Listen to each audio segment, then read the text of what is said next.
This is my Landspeed bike. This is as compact as I can possibly get it. I really get myself tucked in as close as I can because I'm trying to cheat the wind as much as possible. So I race this on the salt flats.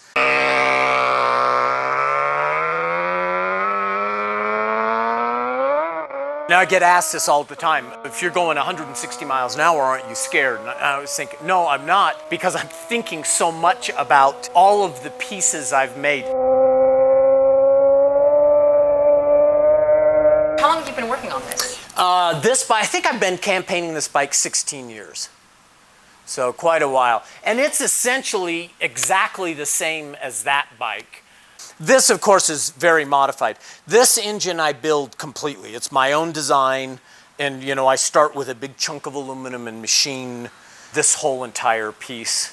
So is this bike the same as we can see here? Exact bike. That was the year I set a record.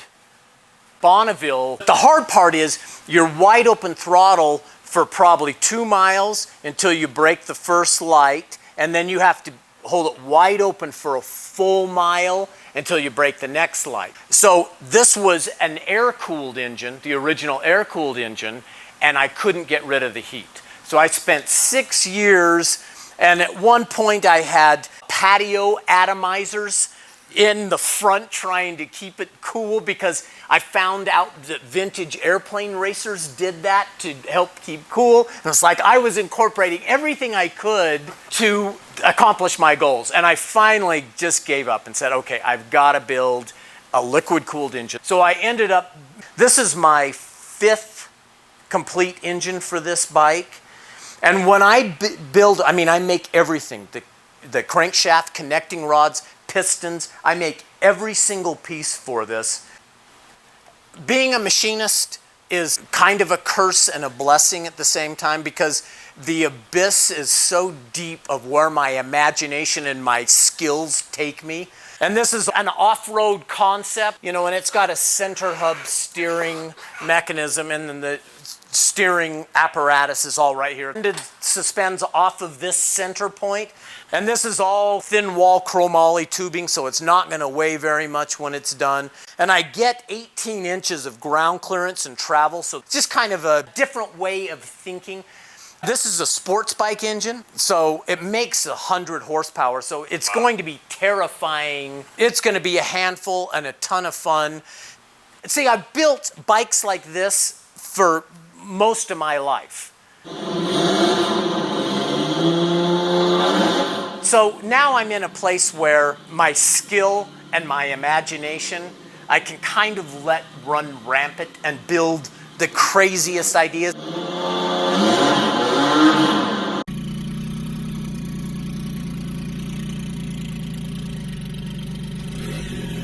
That is called a BMW Alpha, which is in the Haas Museum in Dallas. Well, what part of the nose was here? So I just love that the 328 milli Magalia BMW race cars and the big kidneys. Right. So being a machinist, I kind of relied on my talents and the 30 years of experience and machined a huge amount of this. So the entire frame is all machined billet aluminum. The front wheel assembly is a center hub steering mechanism that pivots on the shafts. And it's linked together and it steers by hydraulic steering. So it's got a double action cylinder up here that's attached to the bars and the same cylinder inside. This linear actuator rolls that rocker arm up and pushes the whole front end of the bike up so I'm able to ride it. So it raises up maybe 3 inches or something. Although this really isn't a rider, this is just entirely for fun and design exercise. I had the BMW at a show somewhere, and an engineer, he came to me and said, you know, we make this really great electric motorcycle, but we're not selling them. And what do you think? Where are we going wrong? And I said, you're putting a gas tank on an electric bike. Oh, too old to ride this thing. I think you've missed your opportunity to do something really great. You've got a clean slate. Essentially, 1880s when we started building motorcycles in the first place, you can do anything you want, and you've chosen to do what we've already done. It got me thinking, if I didn't have any preconceived ideas of what a motorcycle was supposed to look like, I came from the moon or Mars and somebody said, build a vehicle with 2 wheels and electric motor, what would you build? And so it was the Racerx bike, this. So this is suspended, so there's a pivot point, so it's suspended that way, and then these 2 panels, they move in opposite directions off a little thumb switch. So there's a little servo motor in the back that controls those back and forth, and then there are spherical bearings on the carriage for the front wheel. And so as those panels turn, it turns the front wheel. And it was one of those things that, this is what I think of at 3 o'clock in the morning, as I come up with these crazy ideas that I have no idea if they're actually going to work. So I'll draw it, as a solid model and then make it function in the way I want. This is the wheel that I'm doing. This is a motorcycle hub I've got to set up and run today. But I'll draw it and make it function. That's the frame structure, and this is the electric motor. And so the computer kind of says this will work this way, but I don't really know. So that whole build was kind of hinged on that part. I stayed up really late one night and it actually functioned. I was like, this is incredible. It was so cool. It's not a conventional design. No, it's completely weird. Everything about it is weird. The rear wheel, which has these hubless wheels, so I have steel races on these aluminum rims, and then the rim section is carbon fiber. Generally, what people have done in the past is they use great big thin section rings that they press in, and then they have a hub that then they mount off center, and it spins on that big bearing. What I did is I put a hardened steel ring on the outside, and it has little mounted bearings on either side of the ring around that hub. And the idea and the reason I did this is I needed where the center line of where the hub turns from to be offset from the center line of the wheel. And that is to exaggerate that wheel motion. And then for the rear wheel, I embedded a chain inside of there just because I thought it was interesting and I'd never seen it done before, and so I did it. Every time I build a bike, I have one learning objective. So with this one was carbon fiber, which I'd never really used before. I want to learn one major thing on a project. We're making pistons. It's piston day. I go off the deep end, so I spend years in never land, and there's nobody to ask because I'm off doing stuff nobody's ever done before. My piston is 199, so 51 grams difference between the two. The pins, which are threaded here, and pins that are threaded in here, all have to match up. No wrist pin hole. No wrist pin hole. How did he do it? I'll show you. So here's a piston. This is one that I've run. So what I did is I initially got rid of the wrist pin hole that you normally have in a regular piston. You have this wrist pin hole. So part of the problem is that wrist pin hole opens up the intake and the exhaust port at the same time and causes all sorts of grief. So I got rid of that by making a 2-piece piston. And then I started trapping the ring. So the ring has a T on the backside, so it only expands so much. And so trying to do this is something nobody's ever done before. So I'm trying to set tension on the ring so it's not so big that it breaks, but it's enough that it seals, and there's nobody to ask. So I've just got to do it and experiment. I reprogrammed it because I think the skirt, there's too much taper from there to there. So I took some of that out. Let's put that back in. I just experiment with it until I figure it out. And sometimes it's frustrating because I don't set the records I want. The last event, I couldn't get it started. So I ended up putting an electric start on it. Just, you know, one little setback, and then I move forward and a little back and a little forward.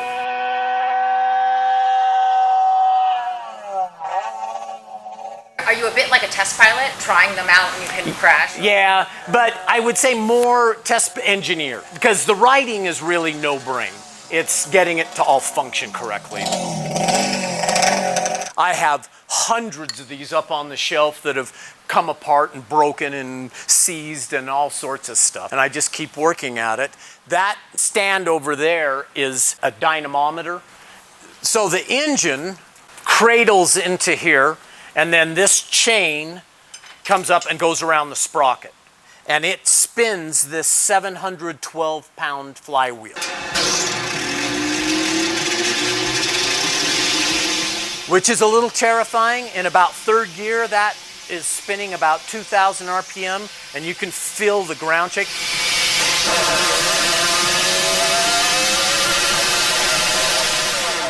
I mean, it's really true, but just that much energy is a little bit scary.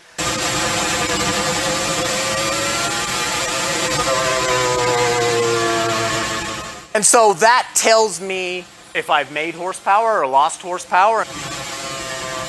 And so oftentimes I'll spend all winter taking the engine apart, making a new piece, putting it all back together, trying it, testing it. So it's just really a ton of experimentation. But that allows you to test without getting I can test. So I used to test. There's a lonely road.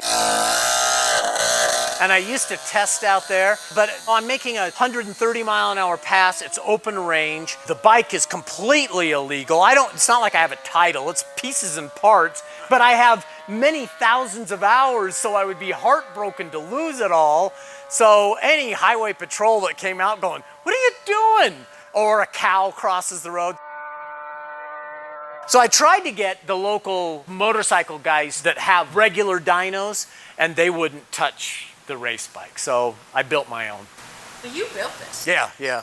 Just like everything, I didn't have $30,000 or $40,000 to pay for a professional one. So I researched it and figured a bunch of stuff out and went, okay, I can build this. And so I put it all together, and I've made probably 1,000 dyno poles on it. And I've had chains break, but it hasn't killed me yet. But it's not a bad death. I mean, to be full tilt and have it kill me, you know? I sure hope that I go out doing something I love.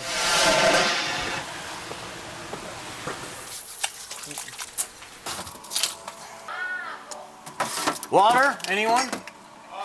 Yeah? You know, and I don't live here, but I stay here at times. I mean, I'll be working until 2 o'clock in the morning. It's like I'm not driving anywhere. So, you know, I put a bed up here and stuff. Did you machine the bed? Yeah, I made it out of steel square, and then I just had these aluminum panels so I could just put my clothes and junk. Although, obviously, I'm not a real serious organizer of clothes. But yeah. I like the little table. Yeah, it's just the same thing. And they, at one time, I think they've all rusted in there now, but they do come out. Are they on the wall then? Nope. They slide into 2 receivers here in the bed. So they just go in like that. Yeah. So you just create everything in your life? Pretty much. You know, and it's oftentimes just out of necessity, or I can't get what I want, so I build everything. I have a buddy that he bought a mill, and I told him, I said, be prepared because the insanity starts. You go to Home Depot and think, these faucets suck. I'm just going to make my own. And then pretty soon you're a faucet expert for no reason. And it's not to save money, it's just because I can. And sometimes it's dumb to say I can. So you left this really raw. Yeah, I'm perfectly happy that the walls are painted, but honestly, it's just not, none of it is really important to me. What is important to me is down there. You know, what is going on here is enough that I can get some rest to keep going on the things that interest me. So this is my road race suit, and I occasionally even can put a tie on, so I do have And I've got, I've got a whole assortment. This is Landspeed jacket and, Landspeed pants. So you spend all your time here? Either I'm working or I'm racing. Yeah. You like the views from there? Yes, when of you wake up in course. the morning? Yes. I display, I get to come and look at my empire of dirt. Yeah. That's great. And the airplane, is that another project? So that's called a long EZ. You can see the wings up there. They bolt to the back, and the engine is in the back, and then it has a little front wing. But I just think they are so elegant and cool. They're different, and I just love them. So, as I was building parts, because all these guys with airplanes around me have me building parts and things, so I thought at one point, why don't I build an airplane? I like building stuff. I need an airplane. So I found this partially done kit. So I've been collecting parts. I've got a motor for it, and I'll finish it off. But I just think they're beautiful. So, Do you think it'll fly? oh, of course. That's I'll take you up with me. What are you doing with the Mercedes? I got this from a buddy of mine who drag races motorcycles. He's like, I'm not a European car guy, dude. Please come and take this. I'm like, I need another vehicle like I, need another motorcycle. How about no? But I went over and looked at it, and it was such a beautiful car, but it didn't run. So I had to do a whole ECU swap and changed over all of the injection and ignition system. And so now it runs pretty nice, and I just,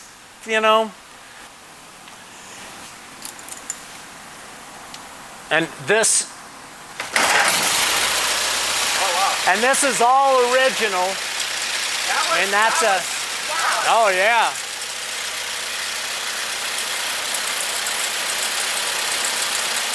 This is a car that I learned to drive. Yeah. Oh yeah. Yeah, this is like a family member. I spent my youth, instead of going to Disneyland, we would drive from Salt Lake to, say, Zion's or Arches with a bunch of old, crazy people in old cars at 25 miles an hour. Can you imagine in 105-degree heat of like 27 kids packed in the back of this? It was a nightmare, but it's now, I've forgotten the pain. It's now such fond memories. It was so much fun. Any mechanical issue on these long trips with the machine? Oh, all the time. All the time. Yeah, you would go for 20 miles and somebody's car would break down and the whole caravan would pull over and everybody would get out and they would fix it. But yeah, so my dad restored this the year I was born, so he's been driving it 54 years. Yeah, so that's my dad. This car is finished. This is when he was working on it. And that's him again. That was a Speedster we had a long time ago. And that's it. So he's been driving that for 54 years. But I remember seeing the first electric car.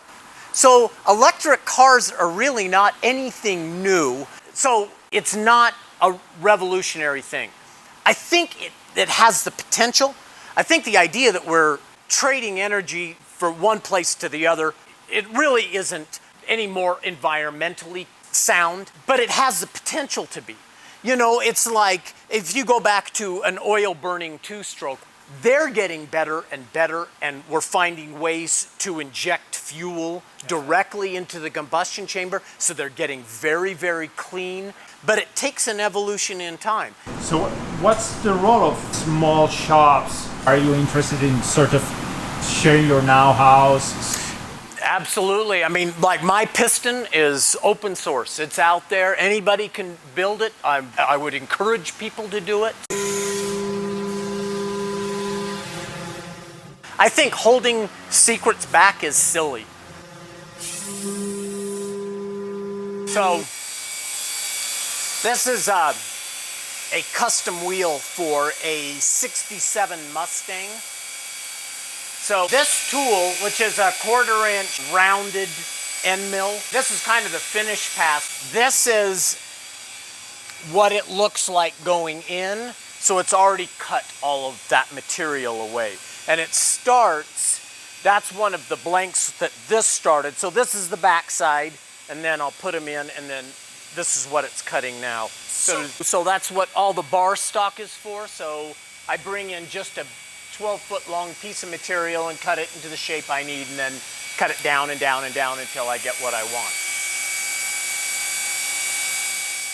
There's lots of guys that talk about, oh, you gotta have a Mori and whatever. I'm gonna tell you something. If you're the kind of machinist that you rely on the machine to make you good parts, you need to work on your skills. You know what I'm saying? So how do you test your builds? Is it trial and error? It would be something I would go out and ride and see where it fails and see what I need to do to correct it. There was a guy that I worked with, a very skilled machinist. When I was building the crankshaft for that, which is spinning at 11,000 RPM, and he came over and said, "What are you building?" And I said, "Well, the crankshaft for this engine." And he's like, "Oh, that sounds like a really bad idea." And I said, "What is between that thing spinning at 11,000 RPM and you?" And I said, "Oh, a tank full of high-test gas." And he's like, "I'm out. I don't want anything to do with you."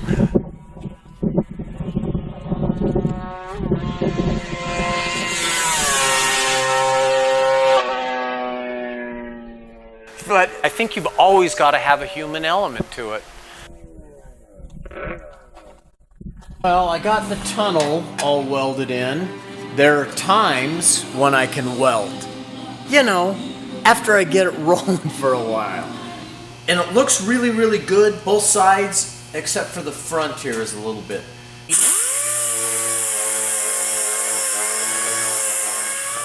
My art and craft is dead when I'm gone. There is nobody to take over. I mean, the machine shops I've worked in, there are no young kids there. I'm the youngest in the group, and you think, this stuff stops. When I'm done, it all comes to a stop. We don't want that to turn. We've convinced every kid out there to go to college, to sit in a frickin' cubicle and process insurance paperwork or whatever mindless crap. Let's pull up the program, or well, we don't want the parameters. You know, you think of the outrageous suicide rate and all the things that are going wrong in our society, and I think if you went back to working with your hands, you would understand where you fit in, what you bring to the table. So we got kind of a tank here. It's kind of workable. I can't imagine what it would be like processing 10,000 insurance forms today. How do you put a value on that? I mean, how do you say that has some value to society? It doesn't. It's nonsense. I tore apart the old engine, and I'm going to use the transmission out of it. And I think the sky's the limit here. And you would find so much fulfillment and all the stuff that you could create and grow and do. And no, I'm going to trade it off to... It's like, oh my God, you've lost the sense of quality and value and what you bring to the world. That's kind of it. I think it came out pretty good.